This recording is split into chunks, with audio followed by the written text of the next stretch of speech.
Hey, what's up? Welcome to my channel. I'm Ivy, and today I'm going to be talking about Kingdom of the Blazing Phoenix by Julie C. Dao. This is the second book in the Rise of the Empress series, and it's an East Asian retelling of Snow White and the Evil Queen. So the first book, Forest of a Thousand Lanterns, is a retelling of the Evil Queen, and this one is a Snow White retelling. Just the concept of an East Asian Snow White retelling is beautiful. Like, it's just such a great idea, and I think the author did a really good job in executing it. The world is so fantastic. It is so rich and whimsical, and there's lots of culture in this world that was really enjoyable to read about. I just loved exploring in Feng Lu.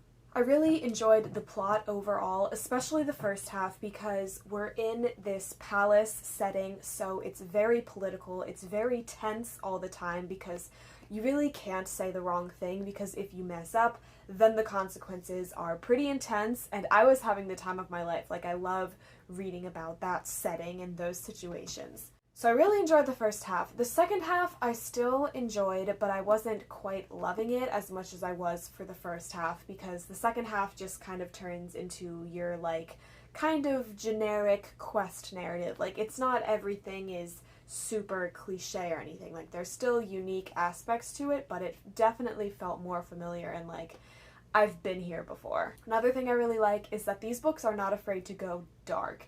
I'm not going to give anything away, but it does not shy away from being dark and intense and violent at times, and it sounds insane that that's something that I like, but I love when books don't sugarcoat anything and it's like, this is the harsh reality, this is what we're up against, and it just makes the stakes so much higher and it makes the story so much more exciting. It's a very female-led story, which is awesome. The end was pretty predictable, like a few of the events towards the end, but that's pretty much unavoidable when it comes to a retelling. One of the issues I did have, though, was that there was absolutely no falling action. It was one of those books when, like, something big happened, and then 2 pages later the book is over, and you're just kind of shook and stunned that it's over all of a sudden, and that was all the resolution you got. There was barely anything at all. As for the characters, the main character is named Jade. She's our Snow White, and I really did like her. I enjoyed watching her develop because she starts out this super innocent and sweet girl, and she has to go through so much, and eventually she finds herself. She becomes a lot more brave, and she learns a lot as the book goes on, so I really enjoyed watching her develop. The other characters, though, felt kind of surface level to me. They were fun, there were some good friendships in here, but I just wasn't a huge fan of the characters. It's not that I didn't like them, I just didn't know them enough to really have an opinion. They were just there and not fleshed out well, in my opinion. Overall, I enjoyed this book. I had a really good time reading it, and I would recommend it if you're looking for a fantasy that's different while also feeling familiar in many aspects. I gave this 3.5 out of 5 stars. Alright, so I'm at the point in the video when I'm going to head into some spoilers, so if you haven't read this book or this one, I highly recommend leaving now so that I don't spoil it for you. This book starts out super strong because I just love it when we have a character, they're super comfortable in their environment. Jade's just living her life, enjoying being at the peaceful monastery. She loves her simple existence. She loves just hanging out with Ama, her like nursemaid person. And then everything is absolutely shattered when a palace messenger shows up, calls her a princess, and basically says, yeah, you have to come back to the palace. I think it was so incredibly brave of Jade to just be like, well, I really don't want to do this. I'm going to be absolutely miserable, but I'm going to do it anyway because it's what I'm supposed to do and it's what's best for my people. I thought that was just really setting the tone for who Jade is and how just selfless and awesome she is. Jade is the daughter of the former Empress Li Hua, who died when Jade was very young, but Jade still, like, I don't think she quite remembers Li Hua, but like, she knows that her mom is always watching over her and she loves her for it. So now Empress Shifeng wants Jade to come back to the palace after she's been gone her entire life, so I was excited for how awkward this was going to be already. We learn that Shifeng is an evil tyrant. She is horrible, Fenglu is dying, like people are starving, there's children who are being forced to do child labor and no one's happy. If you even oppose Shifeng in the slightest, like you say the slightest thing against her, you'll be executed. It's bad, and Jade wants it to change. Jade is the last living descendant of the Dragon King, which means she is destined to save Fenglu, or so, like, everyone thinks. So basically there's an entire nation of people who hate their current ruler and want Jade, who I believe is like 16, to save them. So just a little bit of pressure there. So when the, like, palace guards, soldier people come, we also meet Ren, who just kind of rides into the monastery like the badass that she is. Ren is Ama's actual granddaughter, which makes for a very interesting and tense dynamic between Ren and Jade, since Jade is kind of who Ama chose, and Ren is her blood, but she didn't grow up with Ama, and Ren feels really betrayed and jealous of Jade, and Jade understands where she's coming from, but just wants to be friends. So it's a really interesting dynamic, and I really, really loved watching how that, like, enemies sort of relationship blossomed into the beautiful friendship they have by the end. I talked about this a bit already, but I really liked how just pure and good Jade was. She's so selfless. She just wants to do the right thing for her people, and I really enjoyed that. I thought it was fun to have a character who's just so fundamentally good-hearted, and she did have her flaws, like she was so naive. I just loved watching her be a fish out of water, and that sounds so mean, but I don't know, it was just so interesting to see her go from her monastery life to living in the freaking palace and being a princess. As we're heading to the palace, there's kind of a bit of an uproar. The crowd is chanting, like, for Jade and against the Empress, and so the soldiers, of course, crack down on it, and Jade sees, and it leaves an impact on her, because she's like, wow, these people are gonna follow me, but also they're getting hurt for me, and so I think that was a pretty intense moment for her. We finally see Jade and Empress Shifeng come face to face, and it was pretty interesting. Jade resents her because of what happened to Lihua, like she kind of blames Shifeng for Lihua's death, but also because of what's going on in the kingdom. Like, Jade sees just how bad and awful Shifeng is, and she's like, I don't like this girl. It's interesting that it seems like Shifeng can, like, read her thoughts. Like, Jade already gets the feeling that Shifeng knows what's going through her head, and that's utterly terrifying. I would not want this woman knowing what's going on in my head, okay? Jade finally meets her father, Emperor June. He's really sick, and Shifeng is all weird about it. She won't let June talk to Jade alone, and so immediately it was obvious that Shifeng is poisoning Emperor June just to keep him, like, under her control so that she can do all the ruling, and it's pretty awful, but I also just don't know how no one else knows what's going on. Or maybe they do, they just can't do anything about it because Shifeng is terrifying. I loved the scene when Ren very reluctantly becomes Jade's handmaiden, and she, like, gets all mad at first because she thinks it's out of pity and, like, charity, but Jade is like, no, like, I like you and I want you to be with Ama because she's your grandmother, and I also just want to make amends because I feel bad for stealing your grandmother all these years. So then they, like, become friends, and it's great. They complement each other so well for obvious reasons. I mean, Ren is super tough. She's, like, a physical fighter, while Jade is, like, more mellow but also tough in her own ways. She's, like, kind of the brains to Ren's brawn. We learn that this Lady Hannah is missing, and she's the sister of Lady Tran. When we find out that Kong can just be wherever he wants, listening at any time, he just, like, comes out of the walls, that was disgusting. I hate Kong. I hate how the walls have ears, but I also love it because it's such a great story. I mean, just think about how scary that would be. Like, one wrong move and you're done, and you literally can't be alone anywhere. You have to always be on guard. That's just so scary. Jade meets Shiro and Koichi, and she immediately catches feelings for Koichi, and I honestly could have done without the whole romance thing. I think they would have been fine as just friends. It just felt like nothing, really. It was just like, oh, this is a YA novel, we need to have a romance in there. I love Every single reaction that Jade has with Shifeng, they're so intense. There's so many underlying meanings to everything that each of them is saying. So many, like, threats that are not really threats, but they are threats, and you know what they are, and it's just terrifying. Shifeng is a snake, and so good. The moment that Jade realizes that Shifeng knows that Jade knows about how Shifeng is poisoning Emperor June and doing all this horrible stuff, that moment was terrifying. Shifeng gives Jade the poisoned comb, which gives Jade the dream of, like, Shifeng and Kong in, like, the cave. We learn a lot because of this comb.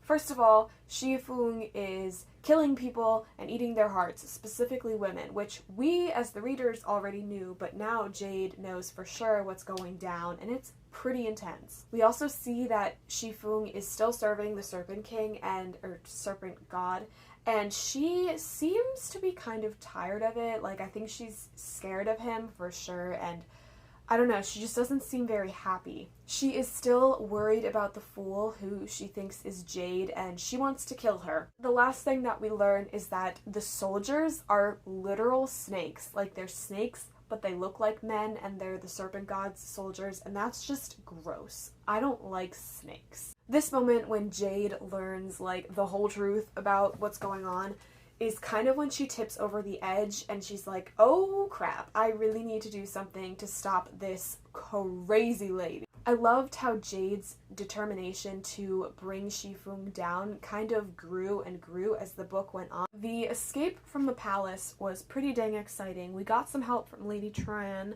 and Pei almost get away after doing the whole dance thing, and Pei is helping them get across the river, but then Kong grabs Ama, and of course Jade has to go back for her. Ama and Pei sacrifice themselves so that Jade can escape, and it was very tragic. I really liked Ama, but it was very predictable as well. Like, of course she was gonna die. Like, the guide, mother figure for Jade had to die. It's just how these things go. Ren and Jade do manage to escape, and they meet up with Koichi and Shiro in the woods, and they, like, escape the soldiers. So they go to the dragon clearing, and the dragon is basically Lihua, which I didn't really get. I guess it was like her spirit or something. I don't know. We learn that Jade has to reunite the Dragon God's relics, and once all five of the relics are reunited, the Dragon Guard will be summoned and they will fight Shifeng's serpent army, and peace will be restored to Fenglu, and it's all on Jade. I really liked how throughout the book it incorporated all the stories to help them go on their quest and find the relics, and, like, all the lessons from the stories came into play. Jade, Ren, and Koichi set out on their quest. One of my favorite scenes in the entire book is when they're in, like, a town or a village or something, and there's all these wanted signs for Jade, and these creepy men have a girl who looks like Jade, but it's obviously not Jade, but they're saying they're gonna turn her in, but really we can tell they have other plans for her. When Ren and Jade step in to save the girl, and Ren beats the guys up and Jade just completely shuts them down because she's a smart badass, I loved it so much. Women supporting women. Get to the Red Lotus Lake with the Sky Maidens. They're like these crane women people. Jade retrieves the cloak of one of their sisters from her husband's ghost, which allows that Sky Maiden to finally be free, and the man can also, like, finally rest. To do that, though, Jade has to resist the temptation of looking under the bundle that was, like, crying like a baby but also hissing like a snake. I could not handle that. I also loved when they traveled through the desert. Something about journeys through deserts in books when they're out of water and they almost die is so interesting to me. Like, that is so scary, but it makes for really good books. Of course, they're saved by this ex-soldier, Ming, who immediately were like, oh, it's Wei. There's also Fu, who's this really annoying but also sort of funny ghost who doesn't remember his life at all, and he's just kind of hanging out with Ming or Wei, whatever you want to call him. While they're there with Ming and Fu, Jade decides to use the poison comb again, like the idiot that she can be sometimes. She sees Shifeng killing the dragon and also an apple just conveniently appearing when it seems like Shifeng doesn't see it. It was so obvious that everything she saw, she was meant to see. Jade and Ming have a really sweet heart-to-heart, and they talk about what it means to be brave, and that was definitely an underlying theme in this book, like how bravery isn't necessarily being big and strong and doing well in battle. It can be in many different forms, and I liked that theme, although it did get a bit repetitive at times. I felt like sometimes the author would be saying the same things over and over and over again, and it just got a little tired by the end. Another thing that got repetitive was the constant conversations that felt exactly the same. Jade would be like, "Oh no, Ren and Koichi, don't come with me, it's so dangerous." And then they'd be like, "No, we're coming with you." And they had this conversation like 50 times, and I was so sick of it. I like the sentiment. It's a great value that this friendship has and that they're going to stick with her no matter what. But do we really need to hear about it every 10 pages? Another fun setting was the maze. I'm a sucker for deserts and I'm a sucker for mazes. Jade gets separated from Ren and Koichi, but Fu shows up, which is good. They find the rose, and it was so obviously booby-trapped. Like, you're in the middle of a maze that has all this scary stuff in it, and you think you're just gonna grab the rose and be fine. No. You fall through the floor, and all of a sudden you're in an underground jungle. This is when we meet the spooky serpent god. I don't know. I just wasn't impressed by him. He was scary, I guess. He does the whole "join me and you'll be happy" thing, and she resists him, and she gets to the fishbone wishbone thing. So then she and Fu are riding away on the giant turtle, which was weird but also fun. I have a few questions about this fishbone wishbone business. Does it have unlimited wishes? Because she wished the snakes would go away, and they did. She wished for her mother, and she showed up. Later on, she wishes that that giant fish will appear or something, like she wants to prove herself to the Crimson Army. But could she just wish to kill Shifeng? Like, I feel like that would just make life a lot easier. We find out that Fu is actually Jade's brother because he was the crown prince, which I definitely should have seen coming, but I did not.